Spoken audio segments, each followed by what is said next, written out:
When my father died, he left me a house I had never seen before. It was old, tucked away in a quiet rural town, and according to the lawyer, it had been in the family for generations. I didn't even know it existed. The moment I stepped inside, I felt it, the weight. The place smelled of dust and wood rot, but it wasn't just age. It was silence that pressed against my skin. Kind of silence that makes you feel like someone is holding their breath just out of sight. The house had 3 bedrooms, a study, a kitchen, and one room that was locked tight. My fathers will mention every detail of the property, except that room.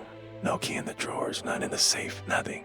Told myself it was probably just storage time, but on the first night, I woke at 2:41 a.m. to a faint scratching sound. It was coming from behind that locked door. I pressed my ear to the wood. It wasn't rats. It was steady, deliberate, like fingernails dragging slowly across the surface. I spent the next day searching for a key. I tore apart every drawer, every cabinet, nothing. That night, the scratching returned, joined by a muffled thud, as if something heavy had hit the inside of the door down by the 3rd night. I was exhausted. I yelled through the door, demanding to know who was there. The scratching stopped. For a full minute, silence. Then a whisper so faint I thought I imagined it. Asterisk let me out. Asterisk I froze. My father had never been a religious man, but he had rules. He always warned me, asterisk, some doors should stay shut. Asterisk, was this what he meant? I tried to leave the house the next morning, but the front door wouldn't budge. The lock spun uselessly, the windows jammed shut. The whole house was holding me inside. On the 5th night, I dreamed of my father. He was standing in the hallway, pointing at the locked door.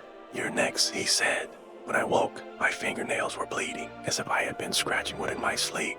I couldn't take it anymore. Found a hammer in the basement and swung it against the lock. Door groaned, cracked, then burst open. The room inside was empty. No furniture, no dust, just bare wooden walls covered in long, deep claw marks. In the center of the floor, a chair faced the corner. On the chair lay a small metal box. My hand shook as I opened it. Inside was a mirror, no bigger than my palm. But the reflection wasn't mine. It was my father staring back, lips moving. I couldn't hear him, but I could read his words. Asterisk, take my place. Asterisk, the mirror slipped from my hand and shattered.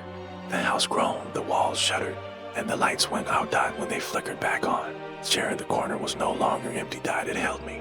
I stumbled backward, but I was still in the chair, still staring at myself from across the room.